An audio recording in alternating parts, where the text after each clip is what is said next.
Салом алейкум, бинандаҳои азиз. Он нафароне ки пайваст шуда истоданд айни ҳол ба он нафароне ки баъдан пайгирӣ мекунанд, тамошо мекунанд барномаи навбатии манро, ба ҳама дуруд мегӯям ва умедворам ки ҳама касе сиҳату саломат ҳастен.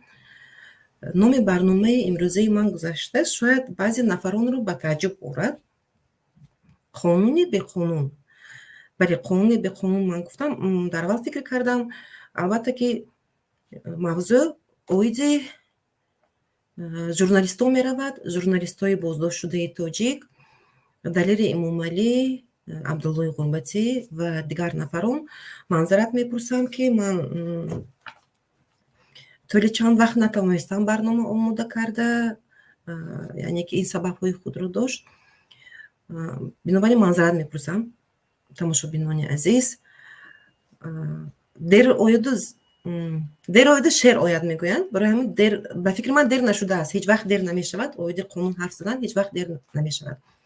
Чун барномаи ман барномаи ҳуқуқӣ аст, чун ҳар вақта сар мекунем аз таҳлили моддаҳои қонуни беқонунро баъдан баъд таҳлил мекунам, ба шумо мефаҳмонам барои чӣ ман чунин номгузорӣ кардам. хуб, ҳодисае ки рӯзҳои охир шуда, моҳҳои охир мегӯем гуфта шуда истодааст нисбати журналистон, нисбати озодандешон ва умуман халқи тоҷик бисёр ин нигарон кунанда аст. На танҳо мардуми тоҷикро нигарон карда истодааст, балки дигар нафароне ки дар хориҷ ҳастанд, умуман созмонҳои ҳуқуқи башар ва дигар нафаронро ин нигарон карда истодааст. Чун ҳар вақта инро бибинен ба моддаи си кодекси конститутсия таваҷҷӯҳ мекунем. моддаи си конститутсия чӣ гуфта шудааст? Бисёр ваколатҳо дода шудааст ба мардум, яъне ки озодии баён, озодии сухан, озодии бисёр чӣ. Лекин мутаассифона мо инро дар Тоҷикистон мушоҳида карда наметавонем. Ман бисёр материалҳо ҷамъ кардам ва ҳамроҳ чӣ мекунем? Хуб, ман мехостам дар аввал ба шумо барои чӣ қонуни беқонун? Инро бубинед. Бисёр фикр кардам, барои чӣ маҳз қонуни беқонун? Мегӯянд, шояд нафарон гӯянд ки қонун ҳаст. Барои чӣ қонуни беқонун? Лекин дар ин ҷо як чиз ҳаст. Бале, қонун ҳаст дар Тоҷикистон. Қонун китобҳо бисёр мавҷуд ҳаст, бо қонунҳои навбанав бароварда истоданд, тағйироту иловаҳо ворид карда истоданд ва бисёр кодексҳо ворид карда истоданд. Лекин мутаассифона қонун нисбати баъзе нафарон татбиқ карда мешавад, пурра, нисбати баъзе нафарони дигар умуман татбиқ карда намешавад. Яъне ки слепой закон аст. Қонунро мо ҳамчун мираж мебинем. ба калимаи русӣ, ба калимаи тоҷикӣ намедонам чӣ хел тарҷума карда мешавад. Ба калимаи русӣ гирем агар ҳамчун мираж мебинем. қонунҳо ҳамаш оварда шудаастанд, лекин Тоҷикистон ин яке аз давлатҳои агар карательная система бисёртар дорад, нисбат ба дигар давлатҳо агар аҳамият диҳем, бисёр ҷазои сангин, ҷазои сахт пешбинӣ карда шудааст ҳатто дар қонунҳо. Ва дар қонунҳо ҳамин хел қонун навистаанд ки аз ҳамон ҷо метавонанд худи кормандони ҳифзи ҳуқуқ бо коррупсия машғул шаванд. Яъне ки чунин иҷозат дода шудагиш не ба онҳо дастрас ҳаст. Қонунро мебинем, қонун ҳаст, лекин аз қонун бӯи қонун ҳатто нест. Адолат бӯи адолат умуман нест гуфта мешавад. Барои ҳамин ман қонуни беқонун гуфтам. Боз чӣ мекунем ҳамроҳи шумо инҷо дида мебурем. хуб, сар мекунем аз Абдуллои Ғурбатӣ, чунки Абдуллои Ғурбатӣ пештар аз дигар журналистон чӣ карда буданд? Ба забони русӣ ҷамъ кардам ман ин материалҳоро. Суди шаҳри Душанбе журналист Абдуллои Ғурбатиро 7 сол маҳкум карданд, зиндонӣ карданд. Половина гуфтага инҷа гуфта суди райони Шоҳмансур, яъне ки Абдуллои Ғурбатӣ 26 сола буд. Бисёр ман таърихи ин касро хонда биромадам, шинос шудам. Дар ҳақиқат яке аз журналистҳои машҳур буд, далер нотарс буд, лекин мутаассифона اما قانون به قانونه که ما گفتیم او رو هم پس پنجره روان کرد و یک چی به یک چی توجه دید. اکثریت همه پرونده هایی که نسبت ژورنالیستان آغاز کردن، نه تنها نسبت ژورنالیستان و اکثریت بسیار نفرانی که اصلا با ماده 307 آغاز میکنن، 307 قسم 1 2 3 فرق ندارد، در بینای سزا گذرانده می شود. اینچنین پرونده عبدالله غربتی نیز در بینای سزا گذرانده شد، پشت درهای بسته گذرانده شد. مرافعه سودی عبدالله غربتی در آنجا یگان نفر اشتراک نداشتند. ادوکات اون کس عبدالرحمن شریفов بود.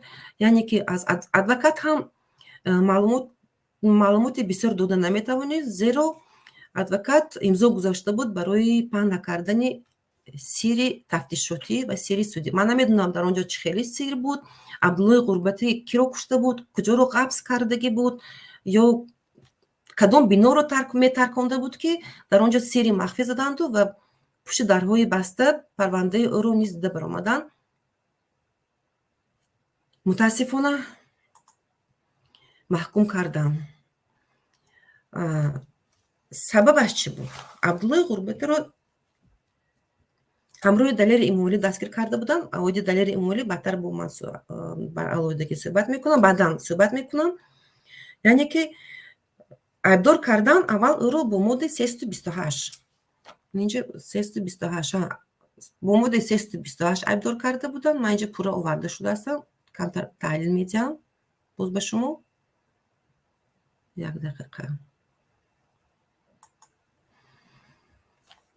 با ماده 328 قسم 1 یعنی که استفاده زوراوری به مقابل نماینده حاکمیت در همین ماده پیش بینی کرده شده است، یا جریمه پیش بینی کرده شده است و 2 سال محروم کردن از آزادی در همین ماده.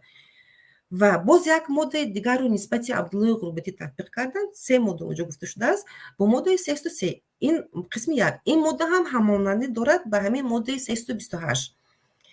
تحقیر نماینده حکومت هنگام اجرای وظیفه، در اینجا هم جریمه پیش بینی کرده. کارهای اصلاحی هست، در اونجا با ساعت هست، یا از 180 ساعت تا 240 ساعت کارهای اصلاحی هست، جریمه هست و اینچنین محروم کردن از 2 ماه تا 1 سال.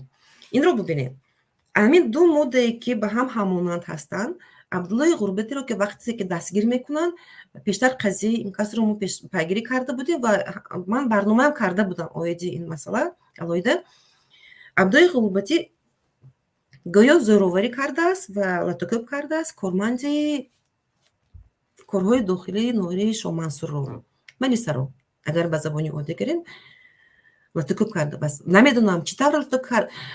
از خودی گفتی عبدالله غربتی اول او رو سر میتن، میگن که خیر، لیکن در نزد در بازداشت میکنن، میبرن، لیکن در آنجا میپیوندن این ماده رو، 2 ماده رو میپیوندن، زوراوری میکند، لطکوب میکند. خود اگر اصلا فکر کنید، نفرانی که به وارد همون شعبه کارهای داخلی میشود، یگان امکانیت زوراوری کردن نسبت ملیسا، نسبت دیگر کارمند دولتی چنین امکانیت ندارند. یگان نفر نمیتواند زوراوری کند، حتی دست بردارد. خود همین 2 ماده که آوردگیان به این نفر، این خود هم خنده آور است و هم گریه آور است. چطور میتواند یک روزنامه‌نگار، عبدالله غربتی یک روزنامه‌نگار بود، پیشتر نسبت عبدالله غربتی چندین مرتبه تهدید کرده بودن، لطکوب هم کرده بودن، پیشتر برآمدگی بود این همه. متاسفانه در این حالت باشد عبدالله غربتی گویا که لطکوب میکند و زوراوری میکند. خود همین در همین ماده ها با همین ماده جرم، یعنی که این برای آغاز کردن پرونده و بازداشت کردن ژورنالیست، همین ماده رو قانونی به قانون گذاشته بودم من پیشتر، میپیوندن به عبدالله غربتی. بعدا مثل دیگر پرونده‌ای که اگر که اونها خواهند 307 این یعنی که برای ماده شده است در تاجیکستان، 307 رو میپردازن. قسم 307 بند 3 قسم 2 تشکیل فعالیت تشکیلات اکستریمیستی افراطگرایی، یعنی که گویا که او تشکیل کرده است و خطا نکنم این نفر با عبدالله غربتی با گروه 24 پیوست کرده بودن. بعدا пайваст кардан, алқиса гап мегиранд маҳкам мекунанд, зиндон мекунанд. Барои чӣ? Барои ин ки Абдуллои Ғурбатӣ ҳамроҳи Далери Эмомалӣ якҷоя ҳамкорӣ мекарданд, дӯстӣ доштанд ва солҳои охир онҳо бисёр наворҳоро пахш мекарданд аз камбудии мардум, аз камбудии худи ҳокимият, аз камбудии мақоматдорон, аз камбудии умуман аз камбудии ҳамин давлати мо, умуман ҷомеаи мо ҳарф мезаданд, ки ин пеши роҳ ин писанд наомад ба ҳокимиятдорони мо. Охироне ки моҳҳои охире ки пеш аз дастгир кардани инҳо рафтанд ба ҳукумати ноҳияи Шоҳ дар хотирам ҳаст, ба қабули раис рафта буданд, намонданд ва ин ҷо ҳатто навораш ҳам буд. Баъдан латукоб мекунанд, фарёд мекунанд, Далери Эмомалиро мебаранд дар он ҷо латукоб мекунанд. Албатта Абдуллои Ғурбатӣ ҳам буд. Лекин ин моддаҳоро мепайванданду мегӯянд ту ифротгар ҳастӣ, бо гурӯҳи 24 ҳастӣ ё ин ки бо дигар бо онҳо ҳамкорӣ мекунӣ. Ҳоло ин ки худи ҳамин нафарон чандин маротиб борҳо гуфта буданд, ки ҳатто онҳо он нафароне ки мухолифро онҳо намепазируфтанд. Ҳатто наворое буд, ки бар зидди онҳо ҳам карда буданд. Ягон ҳамкорӣ доштан имконият надошт инҳо, лекин карданд. Хуб, инҳоро маҳкам карданд. Дар ин ҷо конфронс буд дар Варшава. Мо дар конфронс ин масъаларо худи ман шахсан чандин маротиба ин масъаларо бардоштам, ба ҷомеаи ҷаҳонӣ расондам. На танҳо ман, бисёр нафарон бардоштанд ин масъаларо. Баъдан чӣ мекунанд? Таваҷҷӯҳ мекунанд. Ин аз Нью-Йорк мегӯянд 4 октябр, ана ин 4 октябри ҳамин сол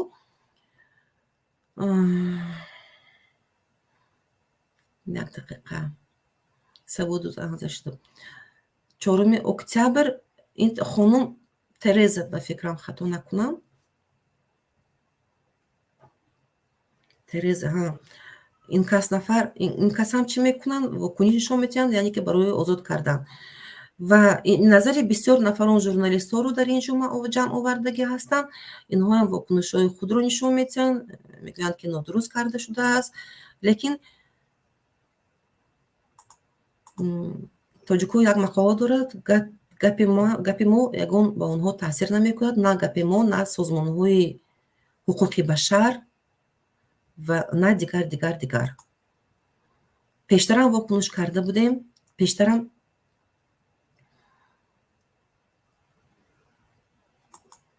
мутаассифона умедвор ҳастам, ки шикояти кассатсионӣ менависам назоратӣ, лекин натиҷаашро гуфта намешавад. Натиҷааш маълум аст албатта.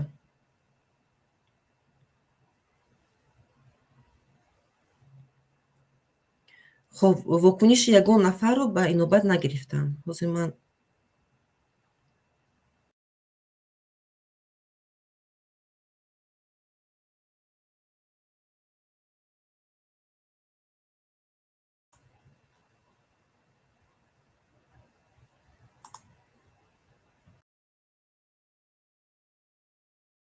чӣ техникӣ дорам. хуб, кам муаммои техникӣ дорам, барои ҳамин мушкилтар мешавад. Маъзарат мехоҳам. хуб, ин дар бори ин моддаҳои 328, он моддаҳое ки ман гуфта гузаштам, ба фикрам ягон зарурият надорад, ки ҳозир инро бо таҳлил кунем, зеро ман кӯтоҳ гуфта гузаштам оиди ин масъала.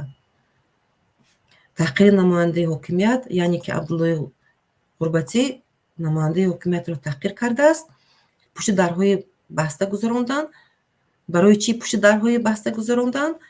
Ин сабабҳои худро дорад. Инро бибинед, аксарият парвандаҳо пушти дарҳои баста гузаронда мешавад. Барои чӣ? Он парвандаҳое ки махсусан чунин парвандаҳо бояд дар биноҳои суд гузаронда шавад. ҳатман дар биноҳои суд гузаронда шавад. танҳо дар он ҳолате ки агар хатар бошад, хавф бошад, тарафдорони журналистон,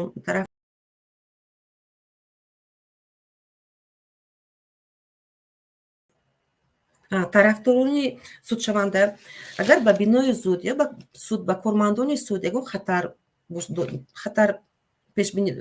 агар монеа эҷод карда шавад аз тарафи онҳо, фақат дар ҳамин ҳолат метавонанд дар дигар ҷо, лекин бинои судро барои гузарондани на танҳо барои гузарондани мурофиаи судӣ омода карданд, бунёд карданд, лекин аксарият парвандаҳо дар бинои суд дар бинои сизо гузаронда мешавад. барои чӣ? Ба хотири он ки ин парвандаҳо якум надоштани далели кофӣ, яъне ки дар ин парвандаҳо умуман далел надоранд ва худи мақомотҳои ҳифзи ҳуқуқ, прокуратура, худи суд ҳам аз ин нигаронӣ мекунанд ки мардум хабардор мешаванд, далели кофӣ надоранд.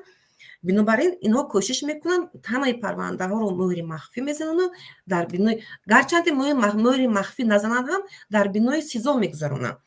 ин яке аз сабабҳои асосӣ мебошад. Сабаби дуюм, мардум яъне ки ҷомеа ягон маълумоти аниқ оиди ҳамин парвандаҳо ё ин ки иттилоот ягон маълумоти аниқ пайдо карда натавонанд, сухани худи судшавандаро шунида натавонанд, яъне ки дар парванда воқеан чӣ гапу кор ҳаст, воқеан чӣ гузашта шуда истааст, онро мардум хабардор нашаванд. Ин сабабҳо боиси гузарондани чунин парвандаҳо дар яъне ки аз чашми мардум маҳкам мекунанд. Онҳо кӯшиш мекунанд ки мардум хабардор нашаванд, мардум нафаҳманд ва он парванда чӣ хеле ки ҳаст, чӣ хеле ки аз рӯзи дастгир карда шуда бо зулм, ситам, шиканҷа мегиранд, бо ҳамин меравад. Ягона ҳамин аст. Ман дигар ягон далел намебинам. Инро бибинед, бинои судро ино бунёд карданд аз налог, аз маблағҳои налоги ману шумо ё дигарон, то ки дар он ҷо мурофиаи судӣ гузаронда шавад. Лекин солҳои охир модда тамоман дигар кардагиянд. Зеро агар камтар груби карда гирем ҳам дағалона бошад, тар ҳаст, барои ҳамин аз тарси тар буданашон инҳо чӣ мекунанд? Маҳкам мекунанд. Мутаассифона чунин карда истодаанд. Сирри давлатӣ мегӯянд, сирри давлатӣ намедонанд дар бинои судӣ чӣ тавр шахсан ҳамин Абдуллои Ғурбатӣ чӣ тавр сирри давлатӣ буд, чӣ тавр ин метавонист ин фош кунад, аз кадом сирри давлатӣ ин бохабар шуда буд. Ман ҳайронам. Кадом сирри давлатиро ин фош мекард? На танҳо Абдуллои Ғурбатӣ, балки Дарёи Эмомалӣ ҳам. Хуб, меравем накун ман баъзе наворҳоро истифода мебарам. Наворҳои радио Озодӣ ҳаст ва дигар материалҳо ҷамъ кардаастам. филми рӯзноманигори 25-солаи тоҷик Абдулло Ғурбатӣ ки 3 моҳи ҷониб бо иттиҳоми баҳсбарангез дар боздошт қарор дорад, дар ҷашнвораи байналмилалии филмҳои хурдҳаҷми синема. Инро бубинед. Филме ки Абдуллои Ғурбатӣ пештар чӣ карда буд, дар ҷашнҳои яъне ки ҷойи олиро мегирад. Дар он ҳолате ки Абдуллои Ғурбатӣ дар маҳкама ҳаст. байқонур беҳтарин филм дар бахши филмҳои ҳуҷҷатӣ номида шуд. Филми Ғурбатӣ саргузаштҳои талхи Абдураҳмон навраси 13-солаи тоҷикеро бозгӯ мекунад, ки дар шароити сангини иҷтимоӣ ба ҷои мактабравӣ маҷбур аст аробакашӣ кунад. Анвар Кинжибаев, президенти ҷашнвораи синамои Байқонур, дар як суҳбаташ бо радиои Озодӣ ба ҳунари Ғурбатӣ баҳои баланд дод. ман мехоҳам сокинони тоҷикистонро бо пирӯзии филми аз ҳад калони ҳамватанатон Абдулло Ғурбатӣ табрик кунам. ин филми бисёр самимӣ ва як филми воқеӣ аст. ҳайати доварон бисёр мехостанд ба он ҷоиза диҳанд ва мукофотро дар бахши беҳтарин филми ҳуҷҷатӣ тақдим карданд.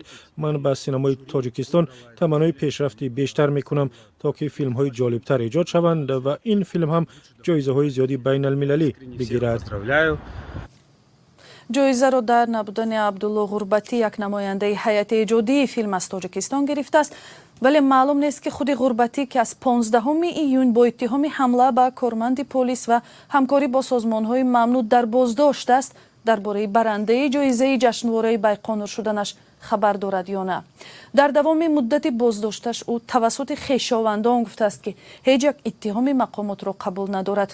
ҳабси ӯ чанд журналисту блогери дигари тоҷик дар 4 моҳи охир маҳкумияти ҷомеаи ҷаҳониро ба бор овард.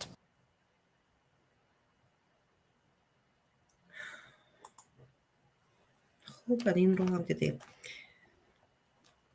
این رو ببینین گذراندن پس درهای بسته پرونده های اونها یکم احتمالیت بگناهی از بین می رود.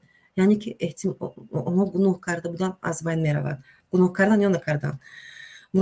مرافع سودی آزادانه گذرانده نمی شود نسبت اون نشد.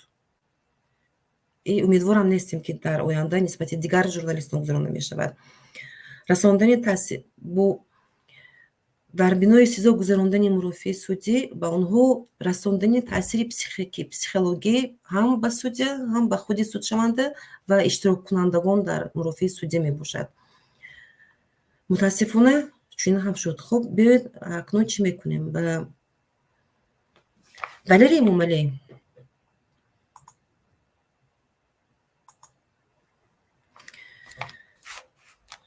معامله نیز ژورنالیست متاسفانه نسبت این نفر هم 10 سال محروم از آزادی رو دریغ نداشتن.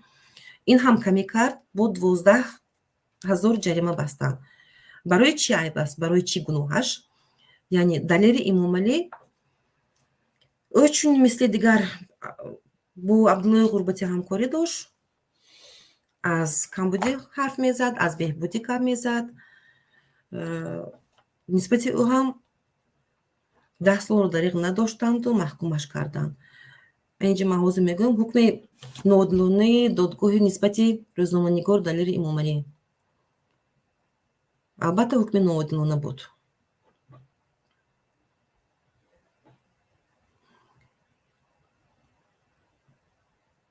غرض دلیل این معامله پیش از این با الفت خانم محمدشایو محکم کرده بودن، محمد سلطان رو محکم کرده بودن. دلیل این معامله رو نیز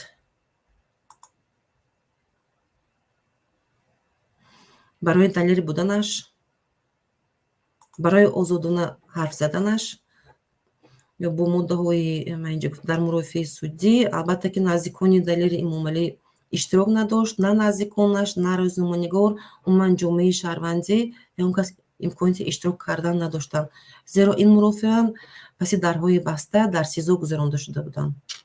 متاسفانه او را با کدام جرم محکوم کردن؟ نسبت او با ماده 259 قسم 1 صاحبکاری غیر قانونی. صاحبخوانی غیر قانونی رو خود دلیل اعتراف کرد به خاطر اون که بلوگ خود رو داشت، یعنی که نوار میکرد. در تاجیکستان چنین گفتن که بلوگران باید از مبلغ налог سپرند، یعنی که انداز سپرند. به خاطر این قسماً خود رو اعتراف کرد. بعداً با ماده 346 قسم 1 بند ا دیده دانسته رساندن خبری بر دروغ. من اینجاش عجیب است. دیده رساندن خبری بر دروغ، کدام خبری بر دروغ باشد؟ برای من این کمتر، نه تنها برای من، فکر دارم برای هر یک شما هم این ناروشن هست. کدام خبری بر دروغ؟ اون خبری بر دروغی که او رو لطکوب کردن در بینای پروکراتور یا اینکه در بینای عدل نوعی شامنصور از طرف پروکرور، از طرف کارمندان پروکراتور لطکوب شد. یک مشت زده بود. به خاطر همون باشد خبری بر دروغ. یعنی که اون کارمند پروکراتور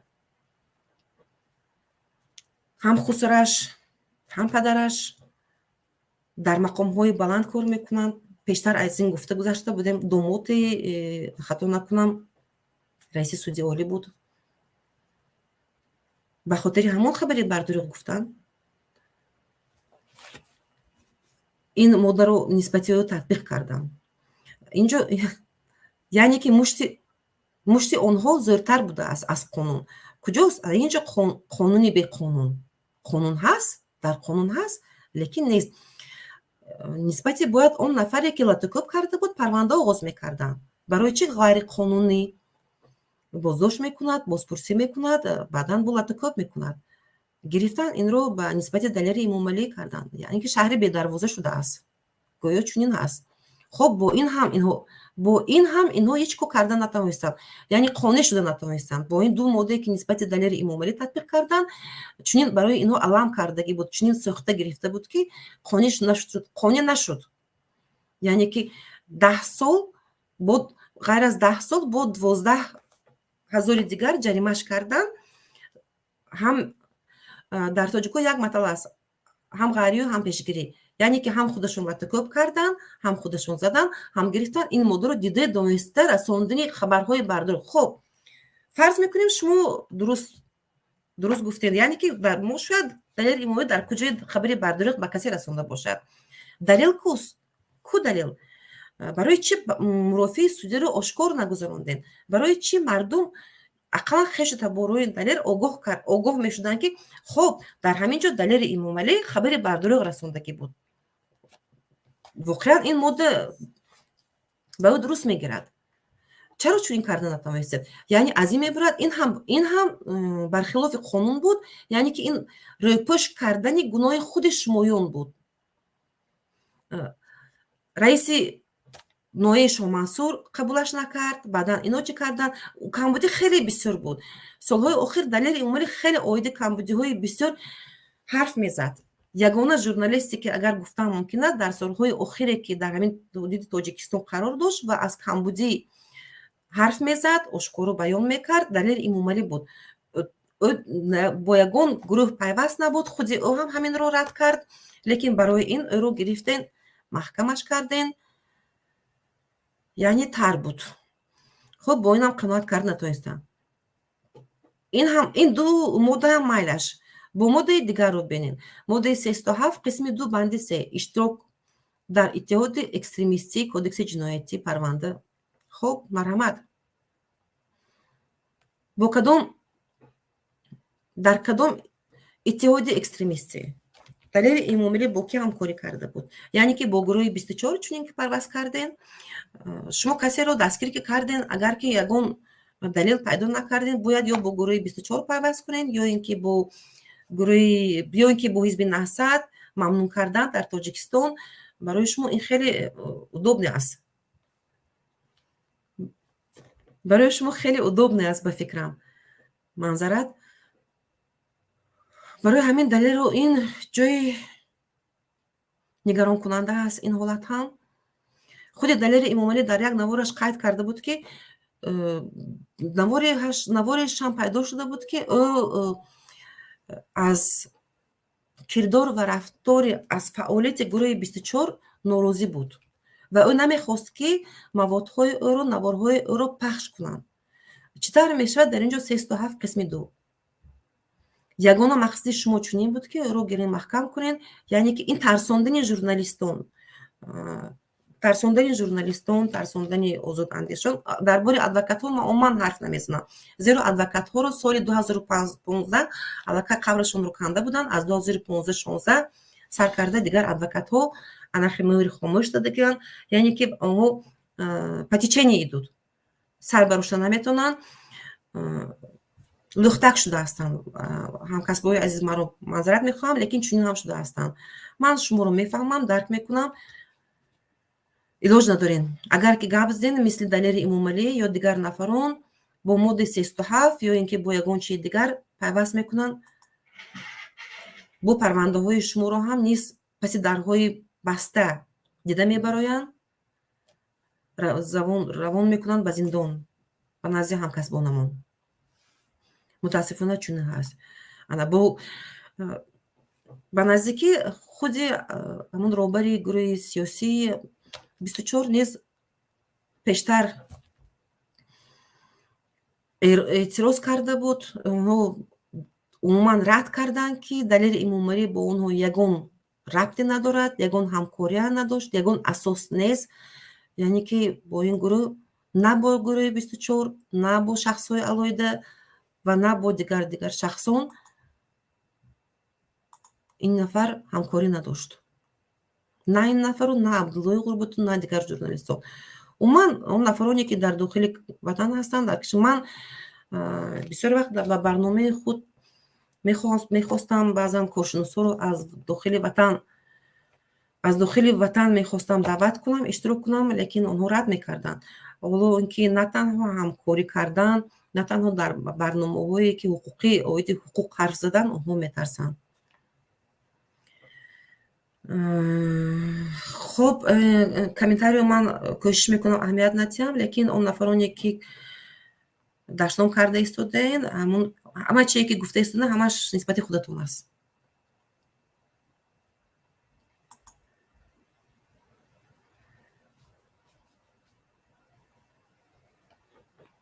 خب نسبت دلیل امامعلی در سفارت آمریکا و دیگر در اسرائیل از حکومت تاجیکستان با استفاده از قانونگذاری نسبت روزنامه‌نگاران، بلوگران و فعالان جامعه شهروندی البته که اوید پایمال نکردن حقوق کنستیتوسیونی آنها برای آزادی بیان استفاده میکنند به شدت سرکوبی کردن بله راست است. در کنفرانس هم سرکوبی کردن. در این نهاد دیپلماتی آمریکایی در تاجیکستان گزارش واژه سازمان امنیتی همکاری اروپا در اون آزادی رسان حمایت کرده است، لیکن سرکوبی کردن، ناراضگی بیان کردن، همه کارو کردن فایده نکرد، تاثیر نکرد. خانم روبера در ملاقاتش با مقامات تاجیکستان از آنها خواسته بود که در راستی معامله و او تلاش کند در چارچوبه معیارهای بین‌المللی و صحه عمل داشته باشند و مشکلات و مانعها را بردارند. متاسفانه چنین هم نشد. اما دیده می شود که چنین نشد.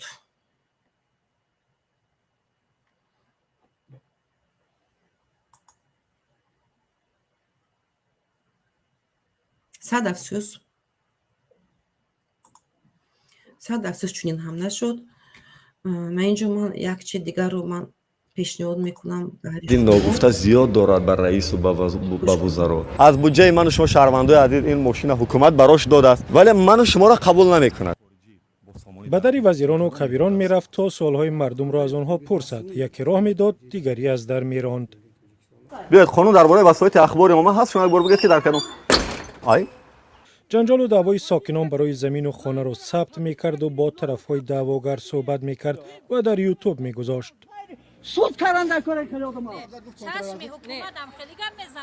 با همین گونه بلاک‌های ویدیویی شهرت یافته و صدها هزار بیننده را به کانال خود در یوتیوب آورد. در طول کمتر از 3 سال گزارش و صحبتش را بیشتر از 26 میلیون بار دیدند. از تابستان امسال مخالفانش زیاد شد. دلیر امامعلی خود را همچون یک ژورنالیست معرفی میکرده بین مردم، چند از سایت‌های اینترنتی، لیکن مانند جاسوس در بین مردم رفتار میکند. میبینیم فقط از خطاهای مردم سخن میکند. در یگان نوار ندیدم که از پیشروی‌های این دولت این کشور گفته باشد. عمل‌های دلیر امامعلی را همچون این رو ببینین. دلیر امامعلی میگوید از یگان پیشرفت کشور در یگان جا حرف نزده باشد. ایزو نمیکشد، شر نمیدارد. دلیر امامعلی نه تنها از کمبودی حرف میزد، دلیر امامعلی از پیشبودی هم گپ میزد، حرف میزد. نمیخوام حاضر نسبت همین انسان یگان گپی بلند گویم، کوشش میکنم خودداری کنم. خود همین انسان فرزندی کی بود؟ خود همین انسان چیکار کرده بود برای تاجیکستان؟ پدرش چیکار کرده بود؟ اگر به پدرش گیریم خائن میبینم. خائن کی رو میبیند؟ خائن شاید خودش خائن باشد که اویدی کمبودی یا اینکه عموما به جامعه شهروندی یگان کار کرده است. خائن کی است؟ خائن دلیر امامعلی است یا خودی همین نفری که عین حال معلومات کرده ایستاده است؟ خودش کدام نان را خورده کمان شده بود؟ در وقتش چیکار کرده بود؟ گذشتگانشو یا اینکه پدر همین انسان چیکار کرده بود؟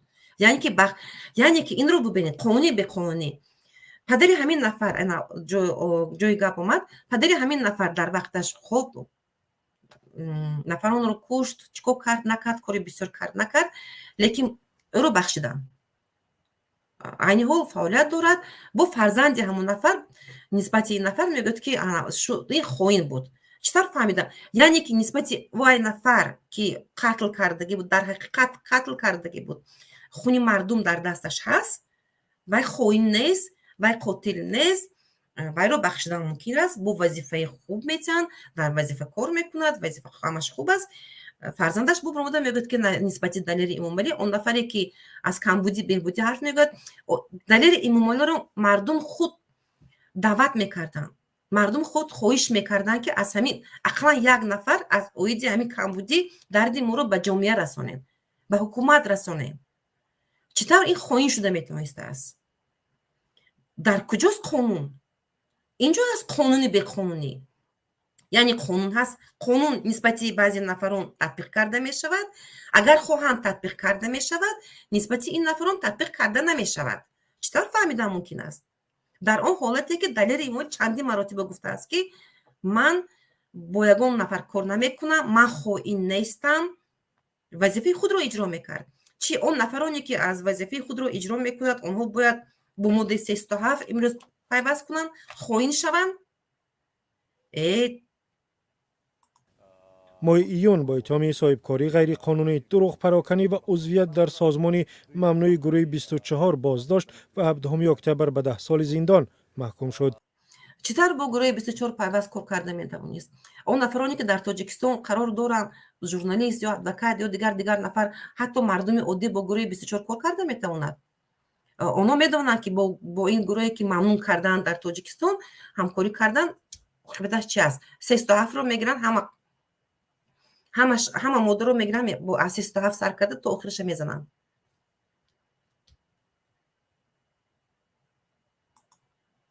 иттиҳомоте ки худашу тарафдоронаш беасос медонанд ва мегӯянд мақомот барои хомӯш кардани Далеру халос шудан аз танқид ӯро ба зиндон андохтаанд.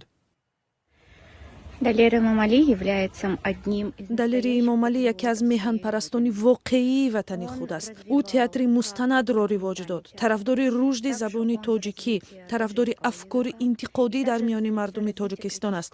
ман бисёр афсӯс мехӯрам ки ӯро чунин ҷазои сахт доданд. ба назари ман одамоне мисли Далери Эмомалӣ дар озодӣ ба мо заруранд. выдвинули такой тяжелый срок для него. чунин одамо дар озодӣ барои мо заруранд. барои мо он хоину хоинбачаҳо зарур нестанд. он хоину хоинбача дар аслан хоину бача ҳастанду имрӯз ба чашми мардум хок мепошанд. чунин нафарон мисли Далер барои но зарур буданд. махсусан дар журналистики тоҷик чунин нафарон зарур буданд. мо шоҳид шудем он воқеое ки дар марзи Қирғизистон гузашт. як иттилооти дуруст намебаромад дар ягон ҷо. мо аз ҳама ҷиҳат ҳатто мо ворид шуда натавонистем. ана ин буд сабабаш. сабаби он ки Далери Эмомалӣ ва дигар нафароне ки ҳатто камтар бошад ҳам аз дарди мардум, аз дарди ҷомеа, аз ҳақиқат, аз адолат ҳарф мезаданд, ана ин нафаронро паси панҷара равон карданд. ҳамкорони собиқаш мегӯянд Далер ҳамеша саъй мекард ки зимни инъикоси мавзӯи бетараф бошаду ҳақ ба ҳақдор берасад. ҳақ ба ҳақдор бирасад.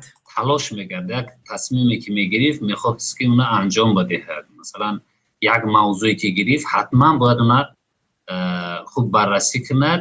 агар ӯ мушкил ҳам бошад ӯ кӯшиш мекард хуб ин корро анҷом баде. яъне баъдан дар баррасиҳо хеле хуб нафаре буд ки мехост адолатона масъаларо баррасӣ кунад. нафаре ки адолат мехост имрӯз гирифтан беадолатона, ноодилона паси панҷара равон. кардани ҷиноят мутобиқ ба моддаҳои одамкушӣ, моддаи 105 кодекси ҷиноӣ. Далери Эмомалӣ ки 34 солагиашро дар ҳуҷраи боздоштгоҳ шояд харят моддаи 105-аш назидам. таҷлил кард, хатм кардаи донишгоҳи ҳунарҳои зебои Тоҷикистон аст ва ҳунарпешагӣ ҳам мекард. дар радиои ватан, радиои имрӯз, гурӯҳи театрии Нигоҳи нав ва Суғд синемо кор кардааст. ҳамсару ду фарзанд дорад. Далер хеле бачаи боҳушу бонангу боори ҳамин мамлакат аст. бояд ҳама ҳамин гуна бошанд. аммо мутаассифона азбас ки ҳама мисли Далер нестанд, хеле камбудӣ доранд, хеле камбудиҳошона руст мекунанд. نمی نماید. برای همین دلیل خیلی روشن میتواند. این رو ببینید اکثریت مردم گفته ایستادن که در اینجا دلیر امامعلی خیلی انسان روشن فکر بود، عدالت خواه بود، یعنی که او باید در آزادی میگشت، یعنی باید از وظیفه خود رو اجرا میکرد، وظیفه ژورنالیستی خود رو اجرا میکرد، از بهبودی از کمبودی مردم حرف میزد. لیکن غیر از یک دو نفرونی که پیشتر در اینجا بود، این پسری کی بود از خاطرم برآمد، رحیم کریم پدرش رو میدونم، در همین کنفرانس یا کریم رحیم بود، در همین کنفرانس کریم رحیم گفته بود، همین خیلی در خاطرم مونده. غیر از همین نمیدونم چند نفر باشد، ده کلمه بیزه پس نمیخوام اون رو گرفتن. غیر از همین نفران دیگر اکثریت همه گفته است دلیر بیگناه هست، دلیر گناه ندارد، دلیر وظیفه کاری خود رو اجرا کرد. و چطور کمتر شرم دارین؟ همین شما ناموس دارین؟ همین سود پروکرور در شما یگون قطره وجدان مونده است؟ نخود تمام مردم گوید که نه این گناه ندارد، این بیگناه هست، این وظیفه کاری خود رو میکرد. شما میگوید که نه این با گروه 24 کار میکرد، با دیگر نفر کار میکرد، دلیر گناهکار هست، او باید پسی پنجره رود. در بیرون در آزادی کی میگردد؟ شما میگردین. تنها این یعنی که حکومت، یعنی که تاجیکستان برای شما هست که آزاد گردین و دیگر رو محکم کنین، یا برای چاپلوسا هست یک چند نفری دیگر که از قفای شما برآمده گام میزنند. ایزو نمیکشین. نخود برای من уже نمیتونم слов нету. حامیان حقوق میگویند محکوم به 10 سال زندان شدن دلیر امامعلی بهایی است که تاجیکان برای آزادی سخن و انعکاس واقعیت میپردازند. با قبل یکی از مصاحبان ما دلیر را نه برای کدام گناه. دلیر امامعلی رو ببینید، بیچاره در قفاش رکزک.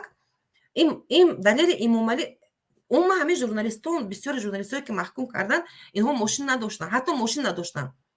اینها با تاکسی، یعنی که با مهنت میکردن.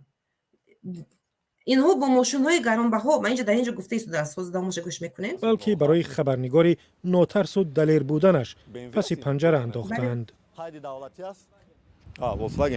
این بودجه من و شما است شهروندای عزیز، چون رقم خب این بودجه من و شما است، راست میگوید. این با بودجه من و شما، با ماشینای من، این ولکسواگن، با ماشینای چی بود و ماشینای قیمتبها، گرانبها، تویوتا، تام لند کروزر رو میگردن و یا خائن نیستن و یا دوستدار دولت هستن و یا جنایت. این ماشینا خودش آمادگی هست. این ماشینا برای محض همین گپاش گرفتن، گفتن خبرهای بردروغ. اگر همین خبری بردروغ باشد، یعنی که او را لطکوب کرده باشم، این خبری بردروغ باشد، خبری راستش کدام من نمیدونم. از پول من و شما دولتی است، از من و شما است، این بودجه من و شما است. بله. سوزشواری هم از بودجه من و شما میره. خب از بودجه من و شما است. از بودجه من و شما میگیرن کارفور کرده میگردن، با میگن خائن است. کدام پروکرور و کدام سود، کدام یگان کارمند مقامات دولتی عین حال به ماشین میگردد، یا ماشین گرانبها ندارد. دلیر ماشین گرانبها داشت، یا اینکه عبدالله غربتی ماشین گرانبها داشت، یا اینکه زاقیبک سیدامینی وفات خانم محمدشایوه که گرفتن 25 سالش دادن، برای که او بود ژورنالیست بود، حقوق شناس بود، برای همین گرفته محکمش کردن. یا دیگر نفران، یا اینکه عبدالستار پیر محمدزاده که بیچاره تاکسی میرون، با اون تاکسی رونیش فرزندان و فرزنداش میخورن و حتی پول ژورنالیستی برای بردن روزگارش نمیرسید. و نفران برای اینکه آنها دوستی داشتن، محض برای همین شما چی کردین؟ خب در اینجا یک نفر آمدگی مهمان، همین کس رو قبول میکنم، بعد با دوامش رو میبینیم. چرا؟ سلام علیکم. السلام علیکم. خوب هستین؟ میشه شکرین الله بچه‌ها. سلامت هستین؟ خدا تن چقدر سلامت و کار بار زندگی چقدر. شکر خدا. اویدی موضوع خبر دارین؟ البته خیلی شد من برنامه کردن نتونسته بودم، سبب خوش بود. برنامه کردن نمیتونم، میبینم یک چند نفر برآمده رفته است، 50 تا 100 تا برآمده رفتن، برنامه که نکرده به اون میگن که خیر همین خلاص. لیکن بعضا حالات میشود که کار میکنیم، فعالیت میکنیم، به برنامه کردن دست نمیرسد. همه خیلی میکنیم لیکن به هر حال نمیمونیم، طرفته نمیمونیم. انشالله انشالله. شما خبردار هستین آقای ژورنالیست ها رو محکم کردن. پیش از این هم موقع شما صحبت کرده بودیم به فکرم در برنامه گذشته. اویدی همین ژورنالیست ها سوال دید، من گوش میکنم. اویدی همین ژورنالیست ها در عموم اویدی شرایط وضعیتی که در تاجیکستان قرار دارن، شما چی گفتین دارین، چی گفته میتونین؟ گرفتن چند نفر رو محکم کردن، حکم نسبتی 4 نفر برآمد. افتخانی محمد شاه برآمد، محمد سلطان برآمد، اینکه دلیر امامعلی برآمد و عبدالله غربتی. و اینها البته جزاهای سنگین دادن. اگر گیریم این رو ببینین که هر یک همین نفر ژورنالیست رو اگر اهمیت دین، همین هر یک نفر ژورنالیست فعالیت کسبی خود رو اجرا کرده است. از فعالیت کسبی خود نبرآمده است یگان نفر همین، لیکن با جرم‌های خیلی وزبین اینها رو گرفتن محکم کردن. خود دلیر امامعلی هر یک این نفر رو پیوست کردن با حزب و گروه ممنونی که در تاجیکستان اعلام کردگی هستند. همین ماده ها رو تطبیق کردن، پرونده ها رو پس درهای بسته گذراندن، سری مخفی زدن. حتی نه ادوکاتش یگان معلوماتی پورا میتید که ما گوییم که در حقیقت همین جنایت صادر کرده است. حتی ادوکات هم هیچی هم عین حال در اونجا ادوکات اقلا معلومات نمیده که در پرونده چنین بود. فقط ادوکات میگوید که گناه خود رو میگوید اعتراف کرد، گناه خود رو اعتراف نکرد. در حقیقت کدامش هم خیلی گفته بود در دلیر امامعلی به فکرم. انا این رو ببینید، هم نسبت عبدالله غربتی رو پرواز کردن با خطا نکنم با حزب نهضت به گروه 24، دلیر امام با گروه 24، یعنی که همکاری داشتن. بنابراین با ماده 37 نسبت این 10 سال این هم کافی نشد، با این قناعت نکردن. 10 سال کمی کرد برای آنها. چراست بود 12,000 جریمه کرده موندن. یکی اگر 10 سال گیرن یگون خطاب دیان، یکی شکایت کنن نظارتی، یکی اگر اینش که بیکار کردن 12,000 باید سپرد. او چرا؟ برای چی این باید سپرد 12,000؟ برای اینکه اویدی درد مردم میگفت، درد مردم رساندوی میکرد، به مردم میرسوند که همین کمبودی هست. حکومت دارون همین کمبودی رو شما باید برطرف کنین. دلیر امامعلی نمیگفت که برای شما میتینگ کنین، تظاهرات کنین، بیاین دعوت چپه کنین، بیاین فلانی رو از کار گیرین. من نشوندیم در برآمد، من خیلی همش پیگیری کردم، نبود خیلی گپو. میگفت که بیاین برطرف همین کمبودی رو برطرف کنین. به خاطری که برطرف کنین میگفت و با اون شپاتی که برای دلیل امامعلی زدن، اینو ببینن هم زدنشه هم با گرفتن که نه ما تو رو نزدیم، تو خبری بر دروغ رسوندی. در کجا ما تو رو زدیم؟ او از همون روزی یکمی که شما دستگیری میکنید لطوکات میکنید میزنید. اون نفرانی که در اون چشته برآمدگی من کار کردگم در همین ساعت خوب میدونم. لازم نه تنها در همین ساعت کار میکنه، دیگر نفران هم بسیار کار میدونن، همه چی رو میدونن. مردم تو پای نیستن، بخشش مردم عقل مردم خیلی رسا شدگی هستن، مردم از بسیار چی خبردار شدگی هستن. وابسته به همین ژورنالیستایی که مثل دلیر امامعلی، عبدالله غربتی و دیگه نفران، اینا خیلی چی هم شمرده میشود این نفران رو. متاسفانه چون این نفران خیلی کم هستن در تاجیکستان. خیلی من شما به سخن دادم و خودم گپ زدم، لیکن بهت فکر شما هیچ گپ ندارم، هیچ گپ ندارم. پروسته حاضر من گپ های شما من بسیار چیزا من جدا کرده گرفتم. شما میدونید که منم آزاد سخن هستم، آزاد فکر هستم. برای چی رنگ شما رنگ من بود؟ اینها دلیر امامعلی، عبدالله غربتی، ماندگی ها همش فکر خودشان آزاد گفته میتونست. متاسفانه اینها در داخل تاجیکستان بود، ما حاضر ای باشان بودنشون در همین بود. داخل تاجیکستان بودنشون بود. ای باشان همین بود. همین حکومت ما رنگ عبدالله غربتی، امام علی امین همشون اینا فکر میکند که باید دهنشان زماک بزند، محکم قلب بزند، زماک بزند، نگه. برای چی؟ خلق کمترک چی میگد؟ چشمشان کشود این انسان ها، خیلی کشود، کمبودها را گفت. ای باشان همین، ای باشان همین باید نمیگفت. اینها همه خیلی فکر میکرد. دلیر امام علی با ماندگی آزاد فکران، ژورنالیستان، مخالفان، ما غلام نیستیم که همه خیلی، اما در ما غلام تولد نشدیم که بر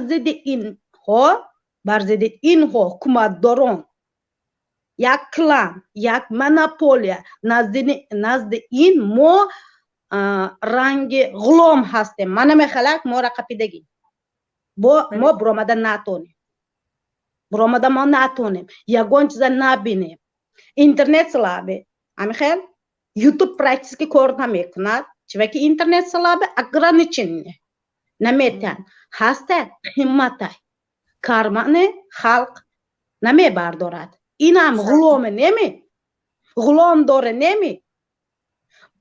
مایده کنه قرغیزستان گویی مایده کنه این ما احوالش کمه، دو برابر 7 میلیون شده است. اهالی قرغیزستان حوزه 7 میلیون شده است. انا برای چی بسیار شد؟ چه مدت؟ همین 2 سال 3 سال پیش 5 میلیون بود، همه خیلی حاضر روی 7 میلیون ما گذشته است. اهالی ما برای چی بسیار نمی شود؟ شرایط ندارد. یکمش یک تا 2 تا فرزند بسیار نمی کند، شکمشن سیر کردن نمی کند، لباسشن گرفتن نمی تواند، یگان کار کردن نمی تواند، علاج ندارد. اگر نچه نکرد مردم ما، زنهای ما همش از دنیای جهان با رفته غلام شده است. یک غلام برو آمده، دویم غلام برفته است که ترماخانه با آمده است. که بود درش شده که ترماخانه با آمده است. ترماخانه طول که چی میگه؟ پنجره، همین پنجرهشان نیست، یک میدان، همین میدان ترماخانه 4 طرفش پنجره، درش کشودگی، همین خیلی ترماخانه اینجا. اینا همین آرزو کرده آمده است، اینا علاج ندارد. خود تاجیکستان ترماخانه شده غلام داری همین خیلی میشه. خود تاجیکستان عینه و به اون ترماخانه شما گفته است که تبدیل یافته است. همین خیلی همین چی برو آمده درون ترماخانه جهنم شدگی، جهنم همین دوزخ هست که درون الله دوزخ همین خیلی شدگی. برای چی این طرف ذکریت تیمه نمیگن؟ ذکریت اگر همین را گفته براید، اگر ماده قانون قاعده خودشان میبرارد قانون قاعده برای غلاما، برای خلق. ما غلام هستیم، برای ما این قانونو اینا با خودشان باید برای قانون برای غلامو تطبیق کرده می شود. چون شما میخواین گویید اچیوانه برای خودشان نه. حکومت، مقامت، این کلان یک اویله منپال خیش تاوارشان بیس اویله اینا با بخش قانون قاعده نیسته. برای چی که اینا خودشان قانون قاعده، اینا خودشان قانون خودشان میبراره، خودشان مینویسد برای خلق، خودشان به این چیز نمیگذارد. عیب ما همین جایی که خلق ما چشمشان حالی هم خوبه. چیکار کرده میتونید؟ خدا رحمتی یکم خطا نکنم 2000 سال اکی منوین کرامت شریف برو آمدگی بود روسیه، رنگ شما رنگ من آزاد برو آمد، حلق خودشان جمع کرد. همین خیلی حلق چی میگن؟ حق حقوقی انسان ها را منوین مهاجرا را حمایت کرده برو آمد. متاسفانه این هم چیکار کرد؟ 2017 پاسپورتشان انیلیورد کرد، دیپورت کرد، مسکو با همین دمدو همین ایرپورتش با اینفارکت شد، کلاسکای اینوالید با براورده. اینا براورده همین تاجیکستان رفت. خلق یگانچ کرد، یگانچ نکرد. بعد این عزت امان برآمد. عزت امان چیکار کرد؟ کم ترک با گپ زدیم، 1 ماه 2 ماه 3 ماه. باوجود اینم خواب شد. نوبت ژورنالیست آمد. حاضر. برای چه اینا هم آزاد فکرای، آزاد سخنای، رنگ ماهای. اینا را باید ما حمایت کنیم. کمبیدوده ها را میگد. برای همین ما حمایت کردن ما در کار هستند. برای چی؟ برای همین که اینها چشم مردم کشاده است. باید خلق بخیزد، طلب کند، التماس نیست، دورا نیست، طلب کنید. اقلا اینه بینده مردم از حقوق خودش حمایت کردن یاد گیرد. همینه گفتستم من. طلب کند که حقوق خودشان پایمال نکند یگان کس.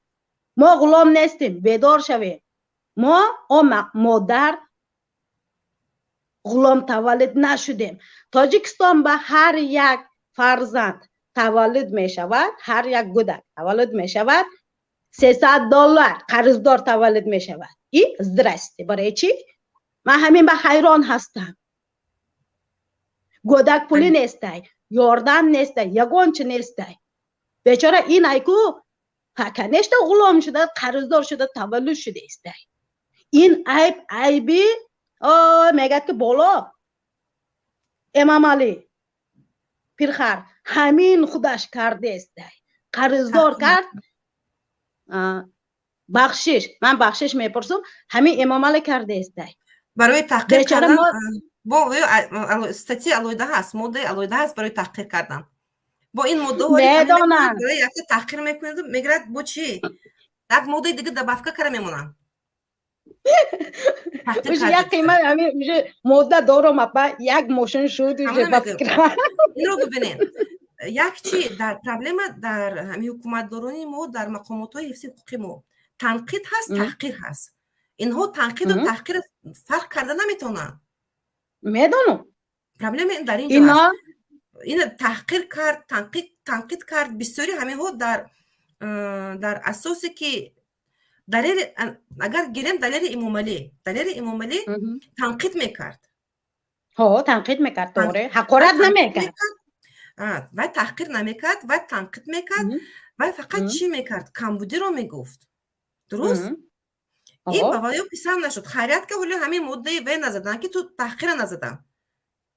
خیریت همینش مونده است. تو تحقیر کرده. دکازت کردن نتونست این چیزاش نه دهن امام علی نبرو. دکازت کردگیش من مطمئن هستم که همینم حالا اثبات شدگیش نه. اگر در حقیقت همین مدهایی که 346 دیده دایسه رساندن خبری بر دروغ، 307 259 خیلی خودش دلیل تصدیق کرده که زیرا گفته که من خیلی بلوگ بودم، بلوگی کرد، بلوگ نو چی نسپردم. همینم نمیشد. اینم میشد. این برای این مده میتوانستن جریمه کتی. برای همین مده اگر در حقیقت گناهکار باشد بود همین نفر، با همین مده با جریمه همین بگذار همین 12,000 سومون باشد. با همین خلاص میشد. نه این نشد. این دو مده دیگر آوردن که خوب اگر با این مده اگر که این خلاص شود، با این مده خلاص شده نمیتواند. با 307 باشد. من ندیدم یگون نفر در تجربه که از 307 برآمده رفتگی باشد. محکم نکرده بودگی. گرفته اینا چی کرده؟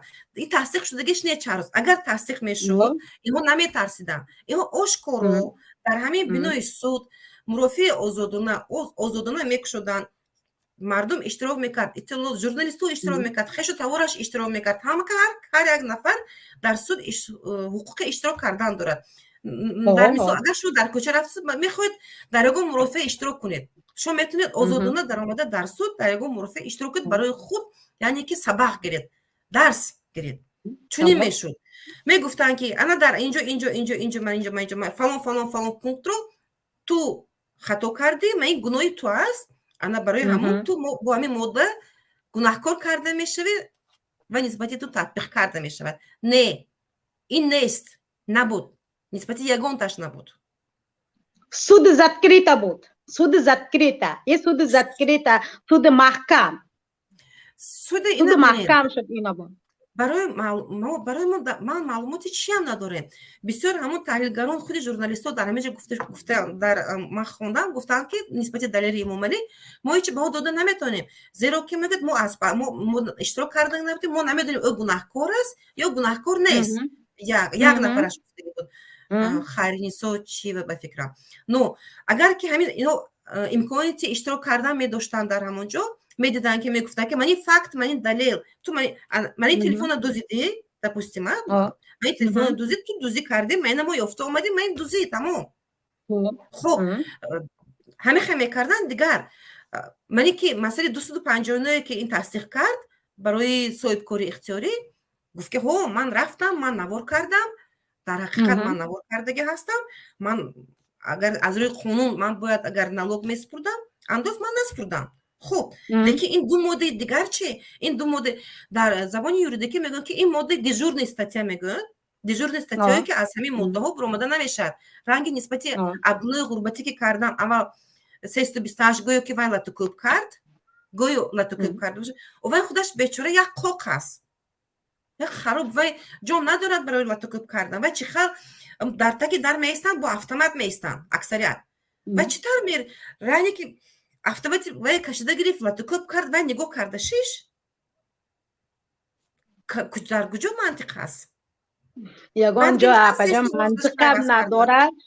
اینا برای همه من گفته استم که اینا خودشان اکثرا من همین چی میگد مقامات همین بسیارشان اپا همین میگم من اینا ممکن تحقیر گفته بتاند، گپی مرا ایل تنقید گفته بتاند، این خوخش خودشان بسیارشان پیش همین چرشناس چرستاغه گفته کار میداره یا که کار میداره، دیپلم نداره، بیسواته، خیلی کار کردن نمیداند، سالها کار میکند و بعد آیسته آیسته میخواند دیپلم میگیرد. سری چند کسه میخورن کنیش نه ها کش کار میکند، اشکمش کلال میکند و کساشنه کارمانشانه پور میکند، پول کتی میخرد، دو بار سه بار میرود پول کتی میخرد. برای چی؟ برای میگردم لانگ لانگروزر بود کمری بود دیگه ولکسواگن ماشینای قیمت کتی میگردن مثل دلیر یا اینکه مثل عبدالله مثل دیگر بیچارو در کتفش رکزک رنگیمو کار نمیکنن. حاضر مثلا همین قسال من در خارج من زندگی میکنم، کار میکنم، لبای کار باشد بلرزه غری جلبی لبای کار میکنم، او بارکه استرویکه لبای کار میکنم. من برای چی من نمیترسم؟ اینا را من یگان بار کار حرام گفته نمیتونم، لقمه حلاله. اینجا من اپا آزاد هستم، لبای جای رفته میتونم، گپ خودم گذرانده میتونم، حق حقوق خودم من لبای جای یگان همین پلیس که می یگان چیزش باشد من گپ خودم گذرانده میتونم. برای چی؟ من آزاد انسان هستم، حق حقوق دارم، حق حقوق خودم من حمایت کرده میتونم. اینا میداند اینجا کمتر باشدم هسته، قانون هسته، کمترک باشدم من هسته، بسیار نه من نمیقه هسته، قانون انسان هسته، کمتر حق حقوق انسان کمترک باشه من نمیقه هسته، بسیار نه من نمیقه هسته. تاجیکستان با وفشی نیسته. برای همون مردم ما بیدار شود، حق حقوق خودشان باید حمایت کند، بفهمد. ما مهاجرای ما بسیاره حاضر اکثرا حاضر ابارزده منوین اوکراین روسیه امین جنگ منوین موبیلیزاسیا پسلین بعد همین بسیار چی میگه کارخانه ها محکم شد، استرایک فعال محکم شد، محکم شد. مردم ما حاضر بیکار موند، کار کردن نمیتوند، لبای کار برفته است، همین کارهای ارزان کارهای همین رفته است اینا نود میکند که جلوه میکند ما کار نداریم کجا رویم تاجیکستان با نود میکند که گشنه هستیم کجا رویم کار کنیم غلام داره همین که یک همین پرزیدنت باشی یگانچه باشی تو خلق خودت کم ترک وجدان داشته باشه کم ترک حرمت کنی من دوست بدار نمیگم 100% حرمت کنه من نمیقه اپشته همین خلقی که خورده است 30 سال درست من نمیقه کم ترک یاردم کن کم ترک انصاف داشته باشی خلق را حرمت کند یاردم کن همین پایتش تو یاردم کنی همین پایتش دل نوریمش حاضر یاردم کنی دستگیری کن حلق خودت تو را همین که حرمت میکند تو را حقارت نمیکند تحقیر نمیکند یگانچه نمیگد متاسفانه این یاردم نمیکنه اشکم خودشانه فکر خودشانه شویستر بانک چی میگد همین خیش تاور اولادش میرسیده که پول جمع کرد دوزیده خوبه این تحقیره تاغره ما مجبور شده استیم خودشان اپجا مجبور کرده است که ما تحقیر کنیم این تحقیر نه اینا ستیه بزنن این تحقیر نه این تنقید است نه فهمیدم اینا فکر میکند تحقیر گفته فکر میکند همینه علم میکند ده حقیقت همین سخته که رنگ استری من همین قلیچ می همین میگد استری کرد همین تیز کرد میگد سراز میبرند رنگ همین خیلی حقیقت اینا با نمیفورد ده کنیش نه حقیقت کی بفوریدگی بود بله عصب اون که حقیقت نفورید برای همین گرفتن ماده های کیم چند تا دیجور من همین خیلی فکر میکنم من همین خیلی فکر میکنم برای چی کردن برای ژورنالیستایی که محکم کردگی هستن حکمشون برآمد و نسبت بعضیشون نبرآمد حالی در تفتیشات قریب بود شدگی در سود است قرار دارد از اون پیر محمد زاده شما چی میتونید تفسیر داده میگن امکانیت هست به همین کمک کردن مردم اون کار کرده میتونن اگر مردم طلب کند اگر همین انسان حاضر دل نوریمه حق خودشانه طلب کردگی باین طلب کند همین نکند چقدر ممکن کم ترک همین باشد چی میگد وزمین تر میشود خلق بخیزد و میتینگ نکند طول همین چی میگد سکنجه نکن این حق حقوق دارد این ممکن همین چی میگد عریضه نویسن چی؟ عریضه بنویسن هم خیلی میشود عریضه نویسن ویدیو ویزیو کنادن میشود حاضر من ما حاضر گفت زده استیم پرامای حاضر چی میگد همه اویله دیده استی ما پرامده گفت زده استیم اینا دیده استی گوش کرده استی باید خلق ببروید طلب کنه عریضه عریضه را اینا قبل نمیکند عریضه سازمان‌های متحد نوشتن سازمان‌های حقوق بشر نوشتن سفیری که آمریکا در تاجیکستان اون کس نه تنها عریضه نوشتن بلکه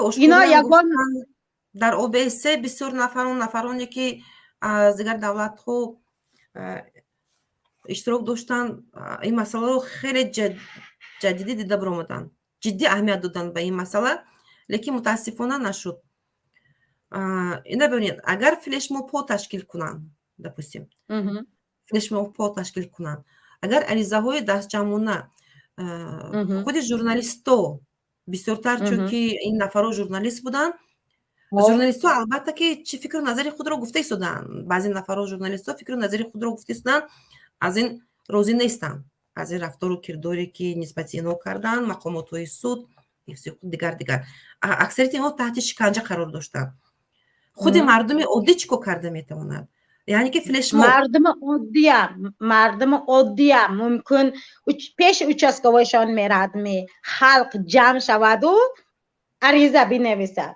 یک تا عریضه بنویسد همه هیکو انسان چخیله همین چی میگد برای همون همه خلق دست بماند و ببرن بتید خلق بسیار هیکو عریضه فهمیدم شموره как будто چی میگد توجیکی گفته نتونستم به فکرم.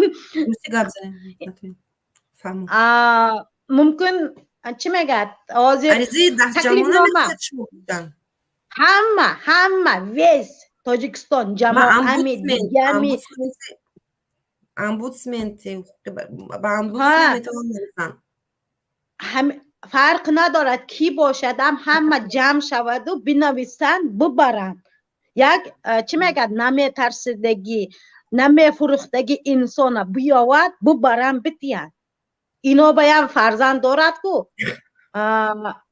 چی میگد اهل اویلشان هسته کو زن دارد گودک دارد پسر دارد ممکن امروز دلیر امام علی با عبدالله غربتی این طرف رفته است پگه خانه این ها می بیاید اینا را کمتر فکر کنند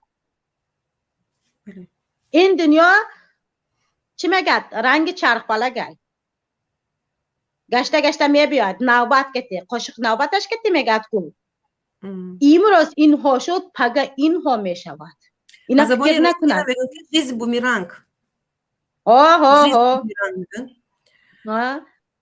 چخل پریویت چخل اکویت میگد اینا ما با چخل سلام داد می ما همه خیل چی میگد جواب دادن ما در کره خلق باید بداند همین چیزه جنگ نکند میتینگ نکند من یگان بر جنگی میتینگ ندارم این خیلی فکرم ندارم این فکر خیلی دور هستم این چیزا را براسته خلق جمع شود و فکر خودشانه بگن بنویسن پالنه ببرن بتیان بسیار را خلق بخیزه کمتره بسیار را چی میگد یک کس یا دو کس که چی کمتر انسان یگان چی کردن نمیتوند خلق بداند که برای یک کس همه برای یک کس شود جمع شود خلق هم جمع شود همین پس ما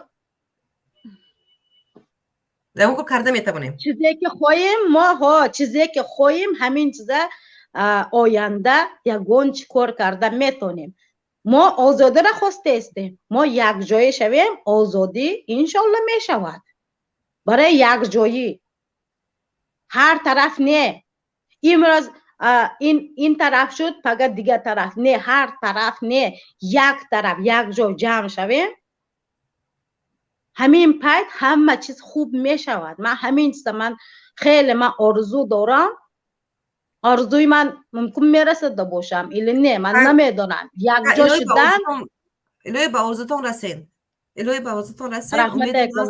نیت نقص کردن در کار امید کردن در کار خدا خواهد این مردوی ما هم خیلی ترقی کردگی هستن از بسیار چه خبردار هستن از حقوقهای خود خبردار شده ایستادن عین حال امیدوارم که اون کار میکنین یعنی که من چنین فهمیدم خلاصه برای کردم از چی پیشنهاد شما مردم دست جمعونه عریضه نویسم خلاصه گپ همین است درست شد فهمیدم اینم خیلی فکر خوبه خیلی میدونید که فکر خوبه چم یک انسان بسیار انسانه اینا میترسد از هیچ کار نکردن اقلا همین کار رو کنن چم اقل همین کار بکند کم ترک نتیجه می شود نتیجه خیلی استپینه می شود استپینه می شود کت بوتا لیسون سکتی و کمتر وجه بیدار شده است که با موندگیش هم آیسته رفتن میگرد انشالله نصیب همه چی انسان حرکت کند حرکت به برکه میدهد انشالله برکه هسته ما خورویم یگان چه میبیاره میدهد منبع ایلی شما با کار نکنید خوروید یگان چه آزادی هم همه خیر آزادی همه خیر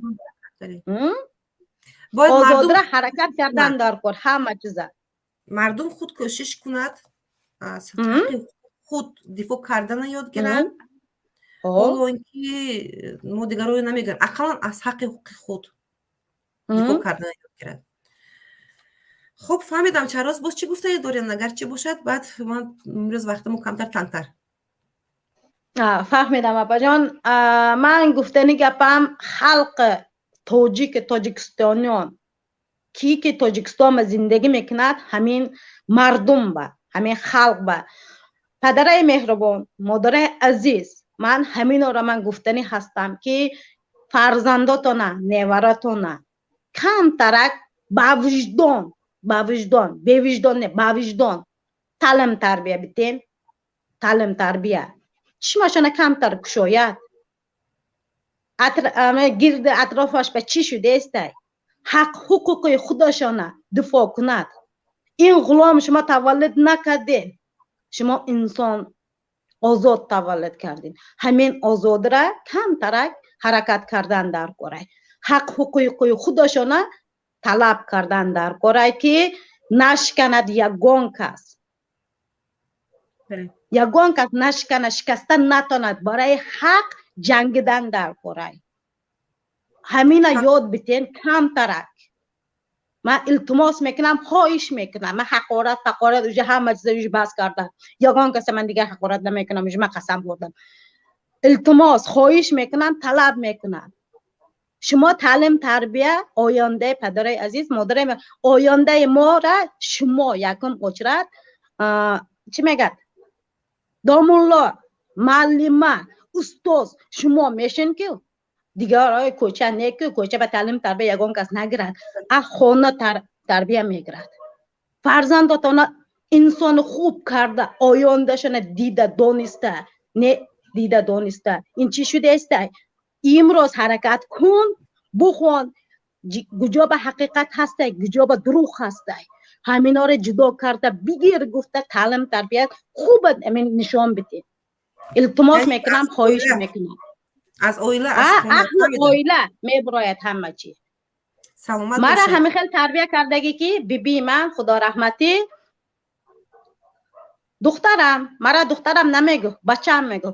بچم تو پگه کلان میشی، مستقل میشی، تو را بسیار آدم اپاد امین چی میگد امین کرده میتوند. چی میگد یگان کس تو را غلطانده نتوند. همین به این حاضر تو امین بومو چی میگد فوندامتا بومون که تو را یگان کس شکسته نتوند. شکسته تو را کشته نتوند، یگان چیکار کرده نتوند. سرت خم ممکن بکنه اما ریخته نشو. میگو ریزانده نتوند، میده کرده. شکستو نریزانده؟ ها شکستو اتک نریزاند تو را. تو امروز همه خیلی شوکه پگه تو را یگان کس یگان چی کرده نتوند. خودت بغلطی حرکت کن، خودت کمتر دویر نیست بکن که درنت پستیان شیطان میگرده. همین شیطان بشکنی حقیقت دیده میتونی، گفته میتونی. همین خیلی تعلیم تربیه دادی.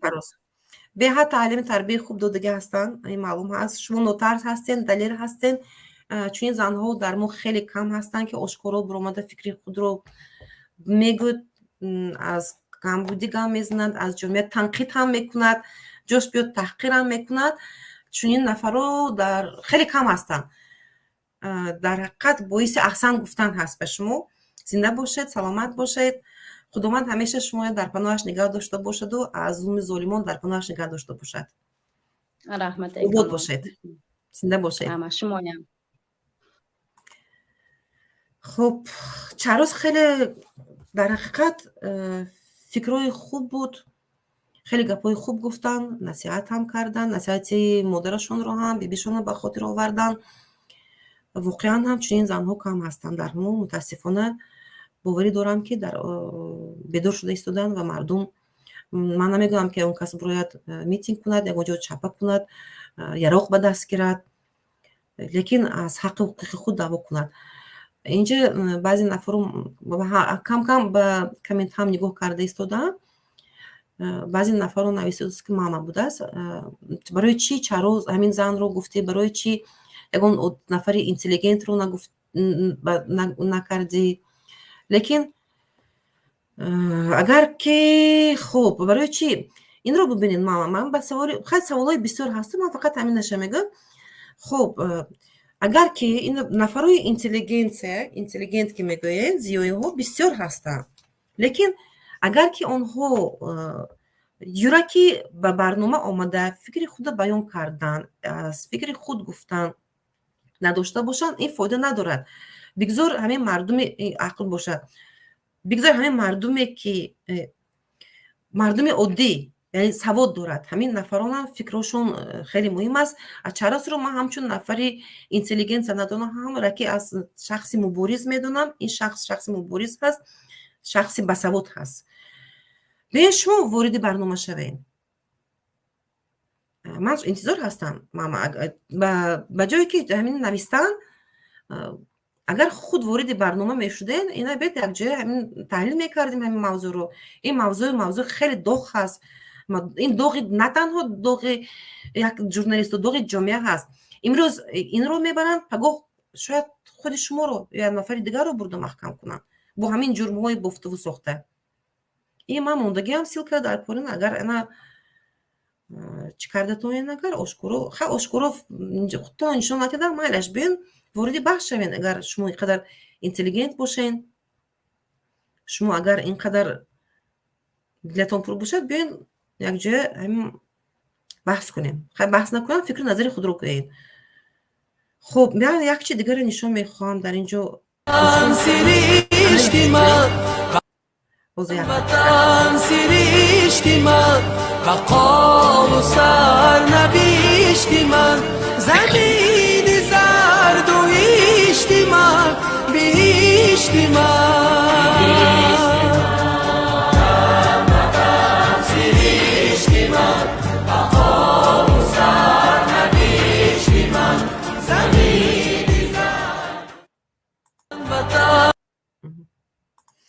ана ин бечора далери имомалӣ буд.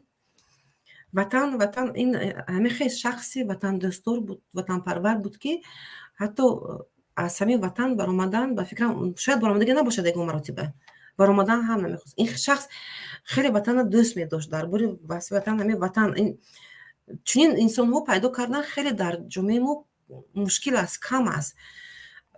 читар чунин шахси ватандӯстдор метавонист ҷиноятҳои 307ро, яъне ки иштирок дар иттиҳоди экстремистиро содир намояд, ё ин ки читар ин нафари ватандӯст метавонист хабари бар дурӯғ расонад. хуб, дар бори далери имомалӣ бисёр суҳбат кардем. воқеан ҳам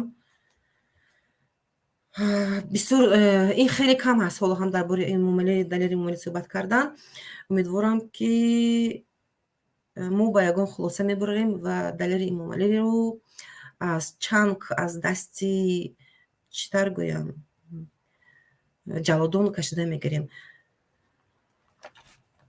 акнун биёем ба абдусаттор пирмуҳаммадзода мегузарем. айни ҳол мурофии абдусаттор пирмуҳаммадзода рафта истодааст, дар СИЗО рафта истодааст. мурофии абдусаттор пирмуҳаммадзодаам паси дарҳои баста рафта истодааст. абдусаттор пирмуҳаммадзода ки аст аслан? ин кас рӯзноманигор буд, рӯзноманигор ҳастанд. ин касро бо моддаи 307 заимаи 3 қисми 2 гумонбар карданд дар нома, яъне ки аз дохили якча аз хотирам биромад. не бахшиш, ман хаёл кардам ки вай рабт дод ба далери имомалӣ.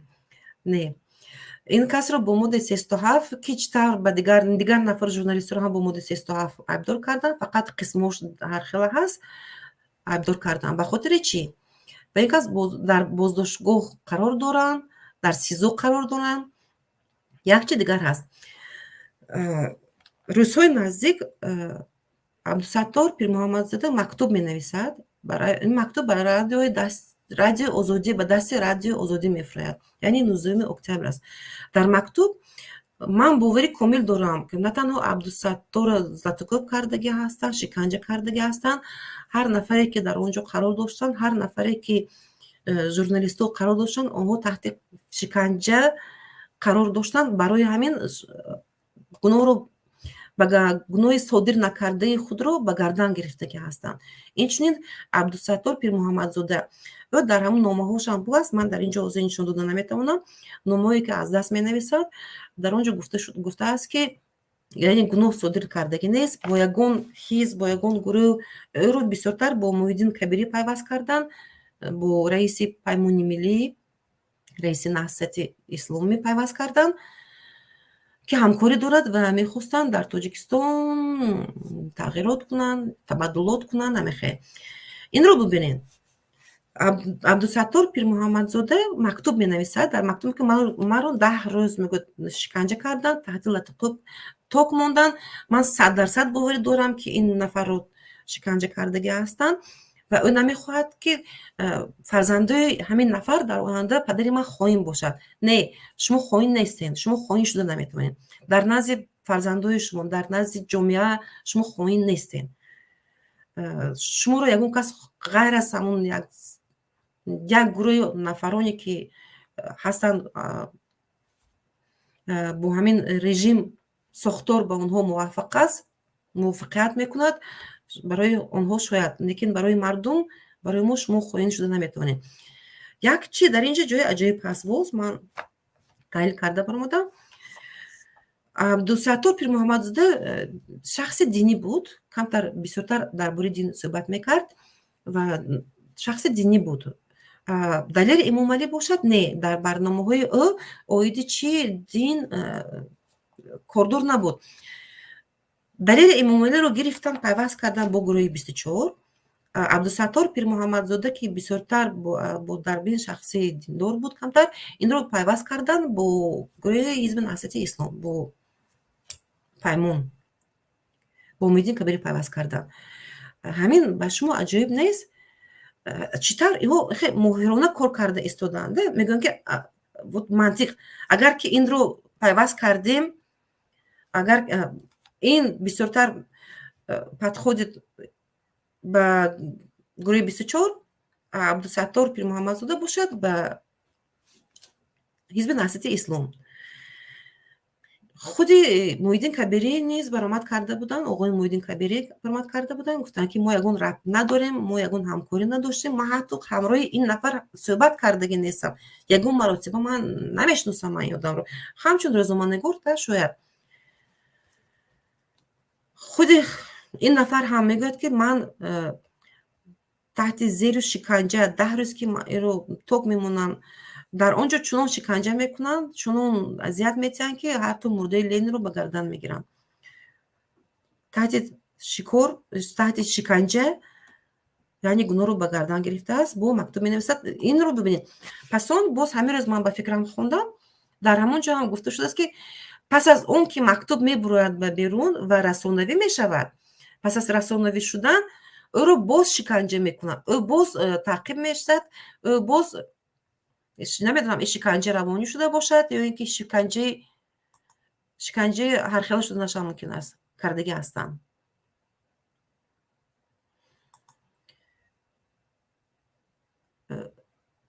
шояд яке аз сабабҳое ки Абдусаттор Пирмуҳаммадзодаро маҳкам карданд, инҳо бо далери Имомалӣ Абдуллои Ғурбатӣ хеле чӣ буданд, дӯстӣ доштанд, робитаи зишт доштанд, ҳамкасбӣ доштанд.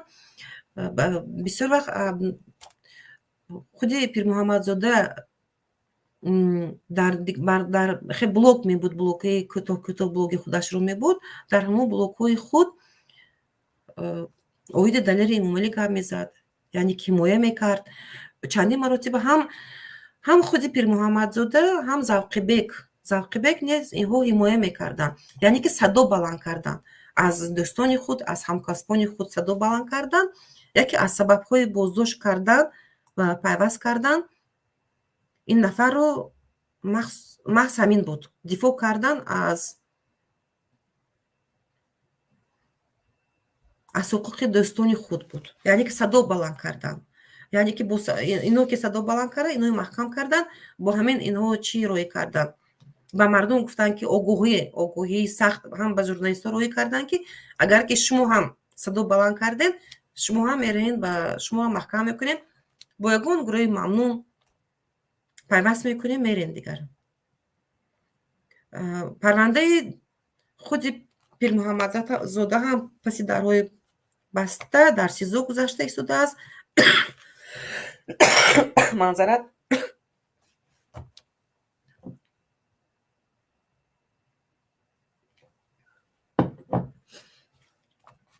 برای چی پس درهای بسته گذاشته است؟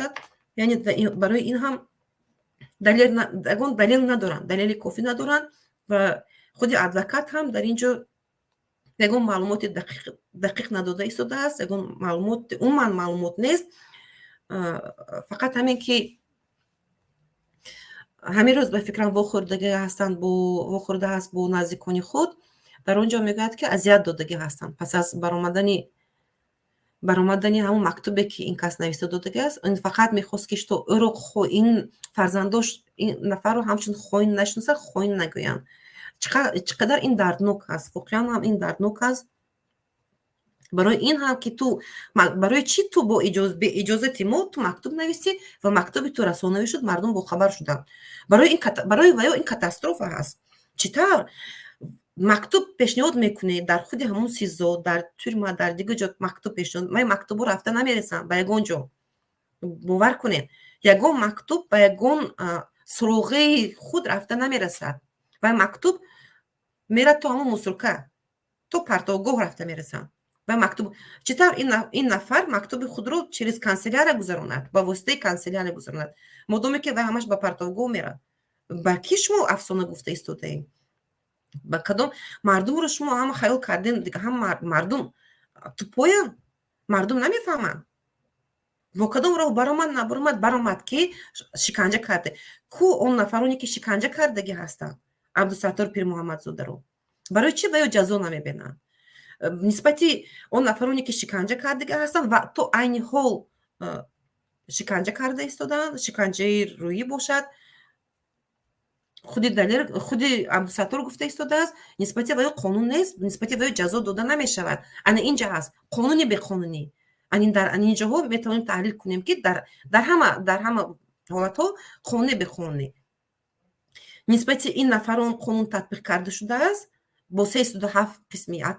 نسبتی اون نفرانی که شکنجه کردن، اذیت دادن، نسبتی اونا هیچی نیست. قانون مکتوب نباید میبرامد، مردم نباید خبردار میشد. برای چی مردم خبردار شد؟ اینها باید انخیلی باشد، باید همش راستی باشد. میگرن گوسود میکنن، گوسودش میکنن رفت 10 سال 7 سال 5 سال. برای سوده هایی که ما انصاف خود رو، وجدان خود رو گم کردگی هستن، 5 سال 10 سال از زبانش انخیلی برآمده میرد. بیگان زبان بی‌استوانشو و فرد رو فکر ندارن. فکر فردا چی میشود؟ فردا چی شدنش ممکن؟ و همین رژیم یک عمری نیست، همین ساختار یک عمری نیست. کو عدالت سودی؟ در کجاست مستقلیت سودی؟ برای چی این پرونده همش پرونده‌ای که من باوری کامل دارم که شما از یک پرونده افلش که پروکرور میگیرین کم تر تغییرات میدارین دیگر رفت میگه. این در تجربه هم خیلی آمده ایستاده است، بود هم خیلی در تجربه حالا هم دوام داده ایستاده است. شما فکر میکنین یک عمری همیشه دوام میره؟ یک عمری با همون فلشکی که آورده فکر عدالتی رو که میگیرین کمتر دیگر میکنین همیشه دوام این مردم رو پس پنجره روون کرده میگیرین با ماده 307 قسمی 1 و 2 3 و 4 ولی 56 هم میبرین. کجا هست عدالت سودی؟ نیست، در عموم نیست، در عموم عدالت سودی نیست. نه عدالت سودی بود، قانون به قانونی هست.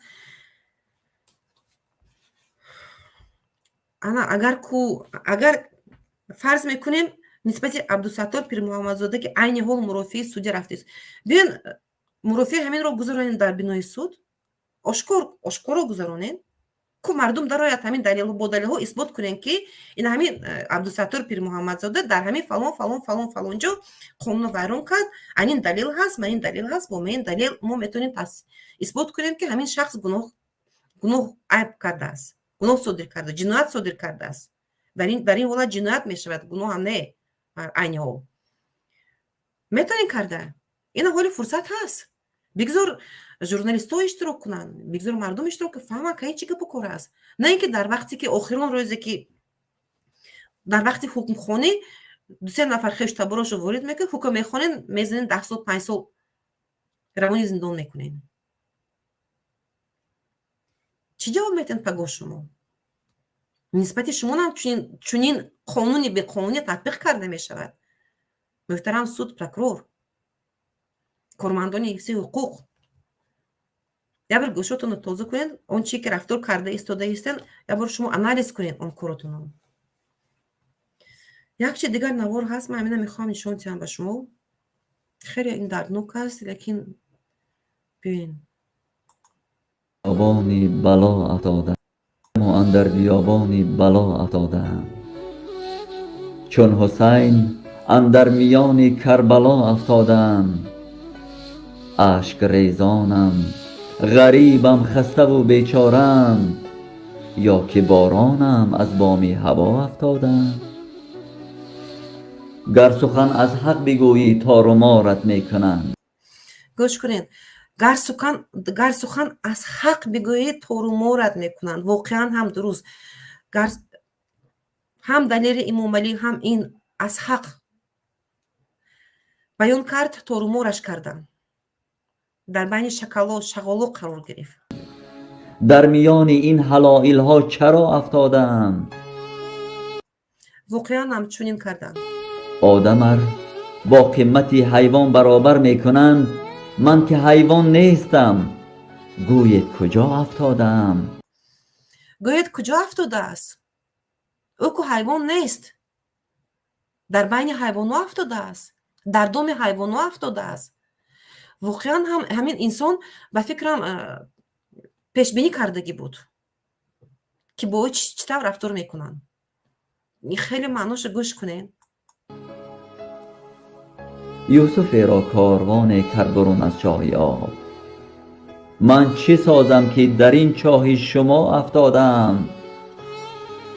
شعرم و اندر بیابان بلا افتادم، چون حسین اندر میان کربلا افتادم. واقعا هم چون حسین اندر میان کربلا افتاده است. گویا میدانست که با او چنین رفتار میکنن. گویا پیش آمد خود رو میدانست. واقعا هم این خیلی دردناک است. هم دردناک است، هم علم‌آور است، هم تاثیر کننده است. همین شعری که خونده است گوش میکنی، واقعا هم همین نختن خود عبدالستار به خاطر میبود، هم دلیر، هم عبدالله غربتی، هم افت خانم، هم دیگر نفران به خاطر تقدیر همه به خاطر میبود. من نمیدونم با چند نفر دیگر رو محکم کردنی هستین، با چند نفر دیگر رو با همین جرمای سوخته و بافته شما میخواین پسی پنجره روان کنین. شما فکر دارین با چنین رفتار میتوانین مردم رو ترسونین، میتوانین دهن مردم رو محکم کنین. چقدر دهن مردم رو محکم کرده میتوانین و میخیزد نمیتوان قوت کرده نمیتوانین. مردم میخیزد. من چی پیشنهاد دارم؟ خیلی به فکرم 1 ساعت هم زیاد گذشت. من میخواستم امروز کوتاه کنم، اصلا زیاد نیم ساعت میخواستم برنامه رو برم، لیکن من دیر برنامه میکنم. اگر که یک برنامه کردم زیاد شده میرد، از 1 ساعت میگذرد. معذرت میخوام. اویدی چی گفتن من نمیخوام پتمیسکه کنین یا نکنین. اویدی این مسئله من گپ زدن نمیخوام. هر کس اختیار دارد. اگر که پسند آید، اگر که انتظار شده توانین که من برنامه من کمتر عین حال دیرتر شده ایستاده است، لیکن من در نقشه دارم در آینده نزدیک منتظم برنامه ها رو برم و اویدی ماده های کودکس های جنایتی، من در قانون هر یک ماده رو تحلیل کرده برایتون و من با سوال های شما جواب میدم. لطفا سوال های خود رو پیشنهاد کنید، سوال های خود رو نویسید. در مسنجر من میمونم بسیارتر، باز رقم های تلفن رو هم میگذارم. چی سوال خود دارید پیشنهاد کنید، من کوشش میکنم جواب بدم. و پیشنهاد من در مسئله ژورنالیستان دلیران که از شجاعت خود، از دلیری خود امروز در بین یار دوستان، در بین ژورنالیستان، در بین همکسبان نیستند، در زندانو قرار دارند. متاسفانه چنین هم کردن. چیکار ما کرده میتوانیم؟ البته همه جا مراجعت کرد، مکتوب هم نوشته، همه چی کار کردن. از دست ما چیکار اومده میتواند؟ ما برای آنها چیکار کرده میتوانیم؟ шояд флешмоб кунем, якиш флешмоб таъсир мекунад. Мехостем барояшон адвокат агар бошад адвокати ҳоло он ки адвокат кори худро кард, адвокатам ҳеҷ кор карда наметавонад дар ин масъала. флешмобҳо ташкил кунем. Яке аз пешниҳоди ман аст. Кӯтоҳ 1 дақиқа ё 2 дақиқа дар бораи журналистҳо барои озод карданашон ягон ҳарф гӯем, ба ҳама ҷо паҳн кунем. Ин яке аз чӣ ҳаст. Мактубҳо нависем, бо аризаҳо ба ҳама ҷо муроҷиат кунем. Шояд ин таъсир кунад. Гумони хеле чӣ дораму шояд таъсир кунад. Дар ин ҷо шоядашам ҳаст. боварӣ надорам. бо чӣ кор карда метавонем? фикру назари худро нависед. дар поён чӣ кор карда метавонем барои озод намудани ин нафарон? Намехоҳам ин нафарон он ваколатҳои худро, ба забони русӣ навикҳои худро дар паси панҷара дар солҳои тӯлонӣ гум кунанд. Инҳо дар берун, дар озодӣ ба мо лозим ҳастанд. Инҳо бояд дар озодӣ бошанд. Инҳо бояд фаъолияти худро давом диҳанд. Инҳо бояд кор кунанд. Пештарам гуфта будам, он чие ки дар марз шуда гузашт, дар марзи Қирғизистон шуда гузашт, шоҳид ҳастем.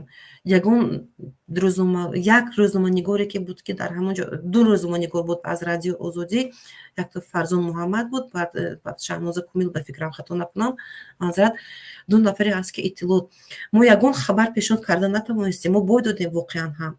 Ба мо чунин рӯзноманигорон ҳатман зарур ҳастанд ки дар берун бошанд. пешниҳоди ман чунин аст. биён флешмоб мекунем. Ман намегӯям барои тазоҳурот кунен, барои ягон кори дигар кунен, чапа кунен. Як пешниҳоди дигар дорам. Агар илоҷ бошад, ҳамон ҳамкасбони журналистҳо, яъне ки рӯзноманигоре ки дар Тоҷикистон ҳастанд, корпартоӣ кунен. Корпартоии умумӣ кунен. На тазоҳурот кунен. Корпартоии умумӣ кунен, фақат дастҷамона ариза нависен. Ба ҳама ҷо, ба ҳама инстансия ариза нависен. Ман фикр дорам ки агар корпартоӣ кардани дар умум рӯзноманигороне ки дар Тоҷикистон ҳастанд, дар дохили Тоҷикистон ҳастанд ва айни ҳол дар чунин ҳолат қарор доранд ва ҳамеша болои онҳо фишор ҳаст, онҳо озодона кор карда наметавонанд, корпартоии умумӣ тамом. Ку бинем чӣ тавр кор мекунанд берӯзноманигорон, чӣ тавр иттилооти онҳо кор мекунад. Фақат ба воситаи телевизион.